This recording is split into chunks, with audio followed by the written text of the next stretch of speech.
नमस्कार शेतकरी मित्रांनो, आताच्या घडीची मोठी ब्रेकिंग न्यूज आपल्यासमोर येत आहे ती म्हणजे की तपास यंत्रणा हतबल।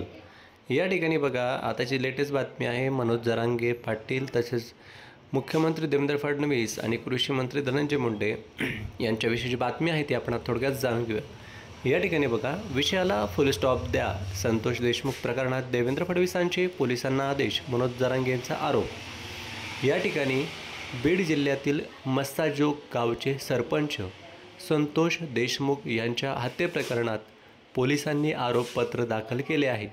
या प्रकरणात धनंजय मुंडे यांचे निकटवर्तीय असलेले वाल्मिक कराड मुख्य आरोपी आहेत। आरोपपत्र दाखल झाल्यानंतर धनंजय मुंडे यांनी मंत्रिपदाचा राजीनामा दिला। दरम्यान आता मनोज जरांगे पाटील यांनी संतोष देशमुख यांच्या हत्येप्रकरणावरून मुख्यमंत्री देवेंद्र फडणवीस यांच्यावर आरोप केले आहे। सरपंच संतोष देशमुख यांच्या प्रकरणाचा तपास थांबवण्याचे गुप्त आदेश देवेंद्र फडणवीस यांनी पोलिसांना दिले असल्याचा दावा जरांगे यांनी केला। जरांगे पाटील म्हणाले, या प्रकरणात आणखी गोष्टी बाहेर येणार आहेत। यांच्या सरकारी बंगल्यावर बैठका झाल्याचे समोर आले आहे। आता थांबवावं लागणार आहे।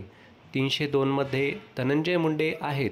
फक्त फडणवीस यांनी या तपासाला फुलस्टॉप लावला आहे।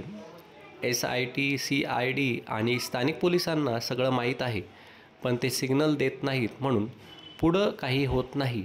धनंजय मुंडे विषारी साप आहे। हा साप तुमच्यासमोर उभा राहणार आहे, त्यावेळी तुम्हाला पश्चातापाचा हात कपाळावर मारावा लागणार आहे, असंही मनोज जरांगे पाटील म्हणाले। धनंजय मुंडेवर गुन्हा दाखल झाला पाहिजे। मी परवाही ते सांगितलं। त्यांच्या मुख्य कार्यालयात त्यांची बैठक झाली आहे। त्या कार्यालयातून धनंजय मुंडे यांच्या वतीनेच कामे केली जात होती। हत्येचा पहिला कट त्या बंगल्यावरच रचला आहे, त्यामुळे धनंजय मुंडे यांच्यावर गुन्हा दाखल झाला पाहिजे, असंही जरांगे पाटील म्हणाले। तपास यंत्रणेकडे त्यांच्या विरोधात पुरावे आहेत।